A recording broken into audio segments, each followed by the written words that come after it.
I'd never done anything like this before, and when I was approached by DreamWorks and the team there, and I had a look at the story, and they showed me all the storyboards, and I thought, this is incredible. It reminded me, even though it's animated, it reminded me of my first time talking about 300 and being shown all the graphics in the story, and I was left there thinking, I have to be involved with this. It just looked like so much fun, and then a chance to do stuff that I'd done in live action, but then see it in the animated genre, and I thought that'd be something completely different. And I knew it's great to do movies, stories that appeal to everyone. I just felt like there was so much heart in the movie, and I was surprised by how emotional I got at some points, and also just like how you could take this story and relate it to so many things going on in the world, and there's things that kids can understand in simple terms and that adults should understand in grander terms. It's a pretty good movie, isn't it?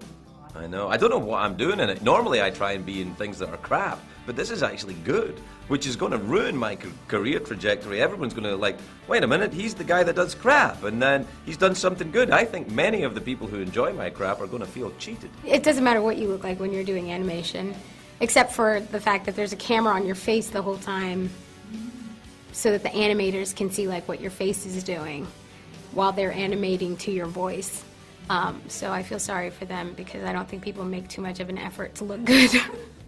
I know I didn't. I would dress as the character to go, yes, I'm very method. I would wear Viking clothing, which made it very difficult to record because a lot of the breastplates and swords clink, and it drives the microphones crazy. But hey, if you want me in your movie, you got to be prepared for unreasonable behavior. To actually go ahead and wear the costumes, I wouldn't go that far. But I did find a couple of times I want to go in a t-shirt and jeans, and then I'd think, no, that's going to affect me. I'm going to feel weird standing in there and playing this character just so casual. So I would try and wear something that was a little more evocative of that. It's just it was a baggier top or more.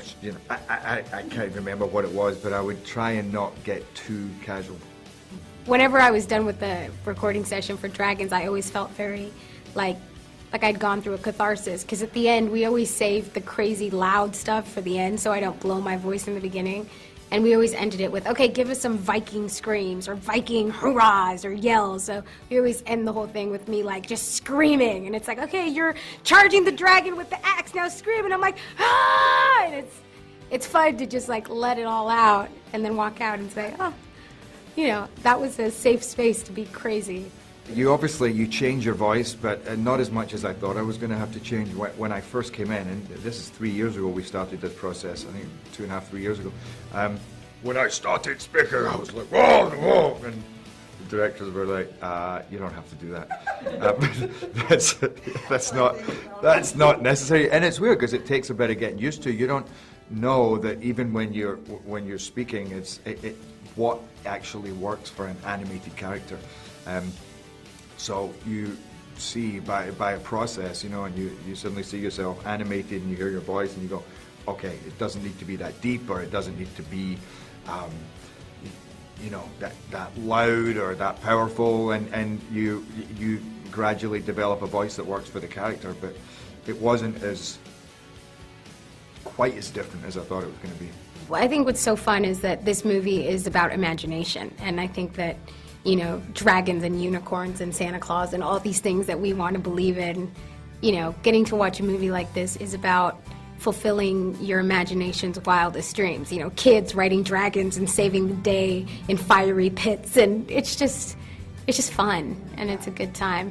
For kids, I would love it if they get out of this just a respect for things that they don't know, a tolerance for other things, because I think that we live in a world full of fear and anger, and so much of it is, in fact that's what it is, it's about fear, rather than letting go and really trying to discover what is out there and embracing the differences between people's things, cultures.